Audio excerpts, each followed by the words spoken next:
박진영의 찐터뷰 구독, 좋아요, 알림 설정 필수입니다.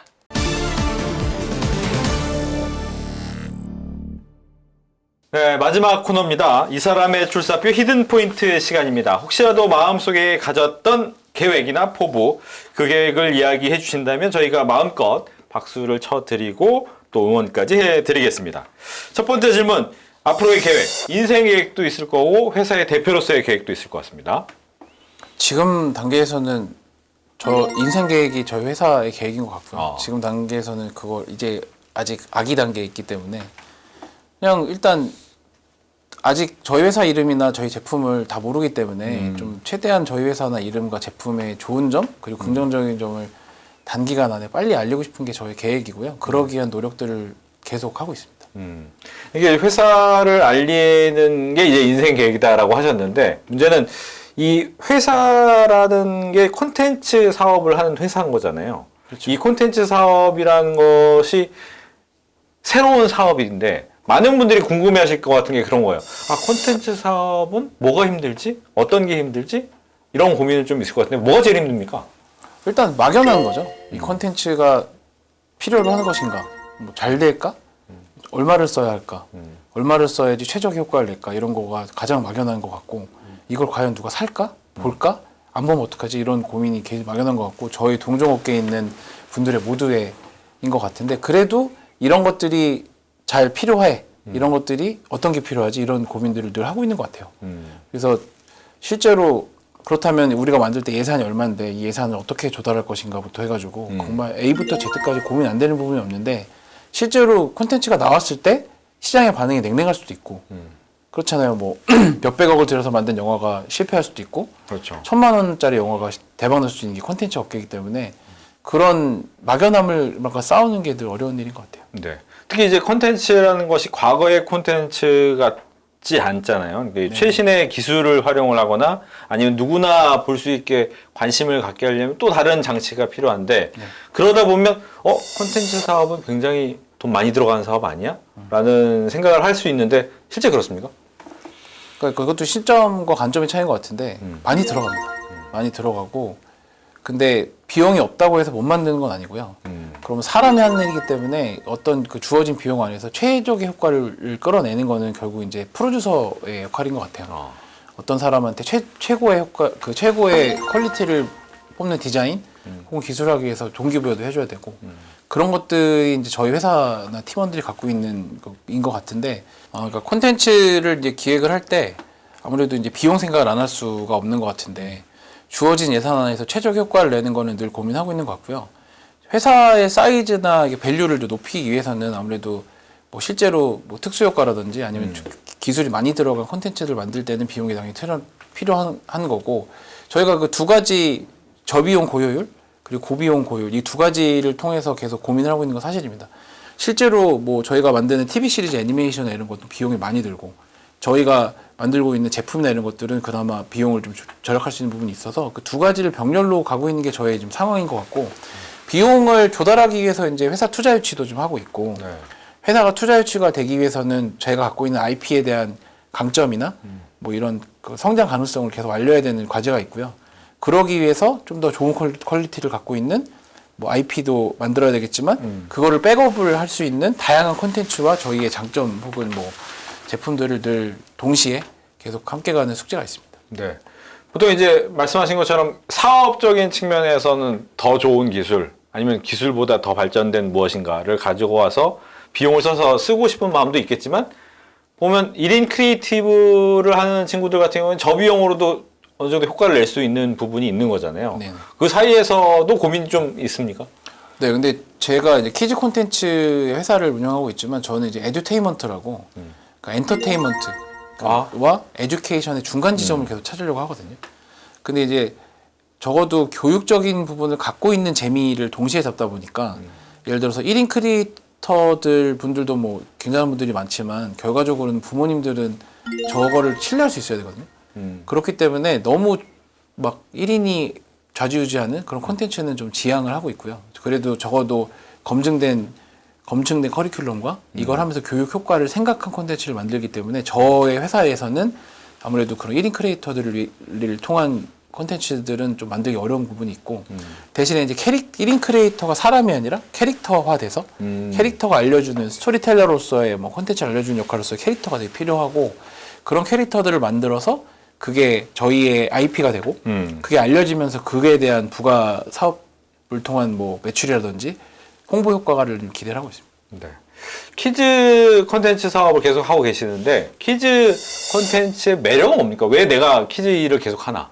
정말 어려운 질문이기도 하고 내가 왜 여기 있는가 고민하고 있는 것 같은데 제가 늘 하면서 늘 어떻게 만들어도 좋은 거더라고요. 이 키즈 콘텐츠는. 그러니까 뭔가 방송하시는 분들이 늘 자극적인 거 시청률을 위해서 자극적인 걸 고민하고 그리고 뭐 조금 더 효과적으로 뷰수를 올리기 위해서 뭔가 좀 장치들을 계속 고민할 때 이게 재미, 교육 두 가지의 선을 넘지 않는 그러니까 저희 회사 철학도 착한 디지털 콘텐츠로 아이들에게 즐거움 선물한다는데 키워드가 착함과 즐거움이에요. 그러니까 착하면서 즐거워야 되기 때문에 되게 어렵거든요. 근데 그것들을 늘 고민하면서 적어도 내가 치고 있는 울타리 안에서 정말 좋은 효과를 내는 걸 노력하는 게 결국은 키즈 콘텐츠인 것 같아요. 제가 지금 갑자기 뭐 조금 더 성인들이 볼 수 있거나 아니면 좀 더 어른들이 볼 수 있는 콘텐츠를 만들 수도 있겠지만 그래도 제가 해왔던 경력과 이런 것들이 키즈 콘텐츠 가장 정확한 것 같습니다. 창업을 하신 거잖아요. 그러니까 창업을 꿈꾸는 분들이 많은데 예비 창업자분들한테 좀 조언을 해주신다면 어떤 얘기를 하시겠습니까? 일단 무엇을 생각하든 그 이상으로 힘들 거다라는 각오가 좀 있어야 될 것 같고요. 네. 그리고 저는 감히 드리고 싶은 말씀이 생각보다 본인이 잘하는 일로 빛나기가 어렵더라고요. 그러니까 실제로 창업이라는 건 울타리를 만드는 일이기 때문에 뭐 페이퍼워크도 잘해야 되고 그러니까 내가 저를 하면 PD시니까 콘텐츠 만드는 것만 잘하고 싶겠지만 행정적인 것 그리고 뭐 정부 지원 사업 그리고 페이퍼워크 이런 것들이 기반이 되지 않으면 절대로 뭔가 앞으로 나아갈 수가 없더라고요. 그래서 내가 어떤 일을 잘한다고 창업을 하겠어라고 생각하시기보다는 정말 기본이 되는 뭐 회계 재무라든지 아니면은 뭐 그런 것들에 대한 소양을 많이 쌓으셔야 되지 않을까라고 제가 후회되는 부분이 많아가지고 그런 거를 좀 말씀드리고 싶습니다. 네. 보통 어떠한 콘텐츠를 개발하고 만들고 하는데 비용이 꽤 많이 들어가잖아요. 네네. 이 비용 자체가 이제 본인이 다 조달할 수 있는 방법은 거의 힘들다. 즉 창업하는 입장에서는 이런 투자금을 어떻게 받아야 되나 이런 고민이 좀 있는데 어떻습니까? 어떻게 받으면 좀 원활합니까? 이게 조금 제가 이제 군대를 행정병을 나왔거든요. 그러니까 군대를 행정병을 나오면서 힘들었는데 저는 이제 한글 프로그램을 이제 마우스 없이 쓸 수 있는 경지에 이르게 됐어요. 근데 그게 참 희한하게 도움이 됐던 게 우리나라는 그래도 그 전 세계적으로 그러니까 창업 같은 지원 프로그램이 굉장히 많이 있었고 제가 이제 이전 회사에서 콘텐츠 비즈니스를 할 때도 계속 정부 지원 사업을 저희 화려한 한글 스킬을 이용해서 페이퍼를 잘 만들어가지고 땄었던 경험이 있어서 창업할 때부터 그런 지원금을 잘 활용해야겠다는 생각을 했었어요. 네. 그러니까 뭐 소위 말해 부모님이 엄청난 자산을 물려줘가지고 창업을 하는 몇몇 분들도 있겠지만 지금 우리나라 창업 시장에는 초기에는 굉장히 많은 지원을 해줍니다. 그래서 자본금 정도 있고 하면은 아이템만 좋으면 그런 뭐 제도나 이런 뭐 프로그램들이 굉장히 많이 있어서 그런 것들을 한번 찾아보셔서 응시해 보시는 것도 방법이고 단계별로 있어요. 예비 단계, 예비 창업 단계, 초기 단계, 중기 단계 이렇게 있어서 예비는 사업 아이템만 있어도 받을 수 있는 금액, 초기는 3년 이하, 그리고 뭐 창업 도약해가지고 3에서 7년 사이. 그래서 적어도 7년 정도까지 유지를 시키기 위한 노력을 제도적으로 많이 하고 있거든요. 그럼 그런 걸 통해서 자기가 자기 아이템을 좀 만들어 볼 수 있는 기회가 있고 저는 그걸 충실히 따르고 있고요. 그래서 단계별로 다 사업 지원 자금들을 받아서 아이템을 만들었고 그것만으로 부족한 부분을 제가 아까 말씀드렸던 이제 외주 용역, 그래서 다른 분들이 OEM 그렇게 좀 의뢰해 주시는 것들을 통해서 저희 매출을 만들고 그런 프로그램을 통해서 저희 제품이나 이런 아이템들을 만들어서 선보이고 마케팅 지원 같은 것도 좀 받고 그렇게 해서 회사를 어느 정도 밸류업을 시키면 이제 투자를 받을 수 있게끔 사이즈가 나오죠.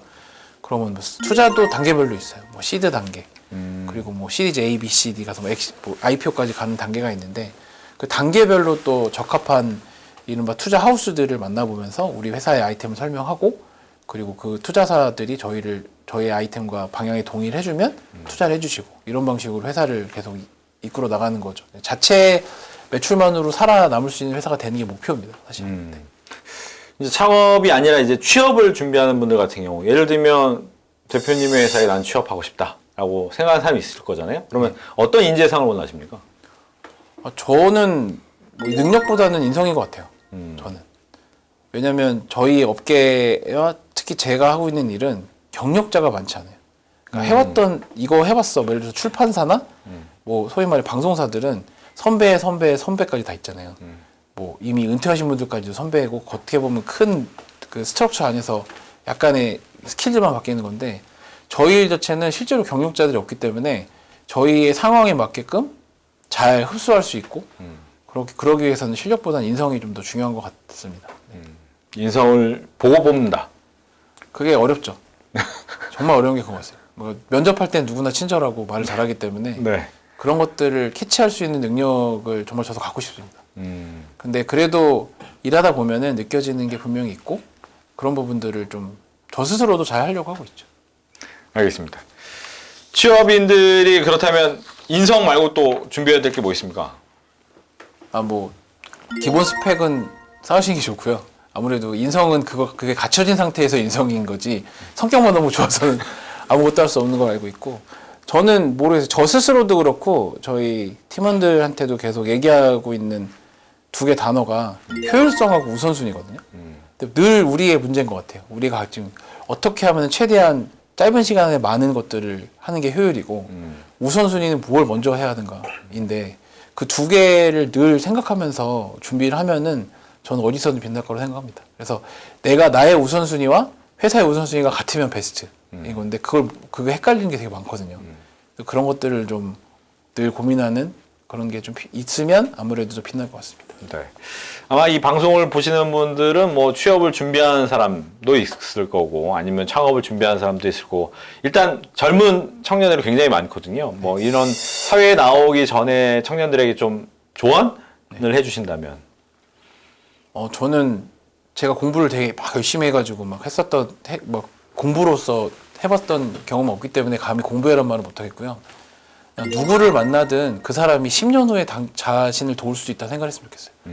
제가 직장인 할 때는 막 몰랐는데, 창업을 하고 보니까 그때 잠깐 친했던 분이 저의 도움이 되는 부분도 되게 많거든요. 그래서 저는 그래도 그분들에게 나쁜 인상을 주지 않았다는 생각이 좀 있었어요. 근데 저도 이제 우리 아들한테도 얘기해주고 싶고, 지금 이제 좀 친한 후배들한테도 얘기를 하는 게, 지금 같이 일하고 있는 사람들이 다 나중에 너의 재산이 될 거라고 얘기를 하는데, 지금 취업을 준비하시는 분들이 얼마나 막막하겠어요. 근데 자기가 한다고 하기보다는 주변 사람들하고 좀 관계를 좀 가지면 분명히 나중에 돌아온다고 저는 생각합니다.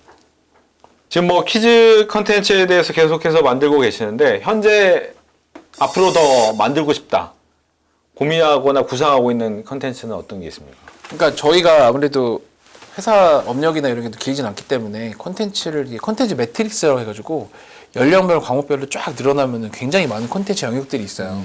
근데 그것들을 다 채울 수는 없었고, 하나하나씩 만들어서 지금 뭐 6개 정도 출시를 한 상태고, 다양한 컨텐츠들을 만들고 있는데, 그 영역별로 저희 회사와 잘 맞는 부분은 아무래도 뭐 증강현실 활용하기도 했고, 그러니까 과학탐구 쪽이 아무래도 반응도 좋고, 근데 이제 영어 콘텐츠나 어학 콘텐츠도 갖고 있고 늘 늘리긴 하겠지만, 일단 과학적으로 뭐 지금 현재 출시된 공룡, 뭐 동물 이런 콘텐츠 외에도 우주를 개발하고 있고요. 그리고 저희 회사의 기술을 좋아해 주시는 다양한 IP를 가진 회사들하고 협력을 해서 계속 올해 안에 계속 콘텐츠들을 만들어낼 생각이고, 그게 이제 저희 회사 이름으로 이제 여러분들에게 노출이 되게끔 여러 노력을 하고 있습니다. 좀 더 진하게, 좀 더 딥하게 세상의 핫이슈 피플들을 모시고 이야기를 들어보는 박진영의 찐터뷰. 오늘은 플레이 큐리오 이상준 대표와 함께 했습니다. 오늘 이야기 잘 들었습니다.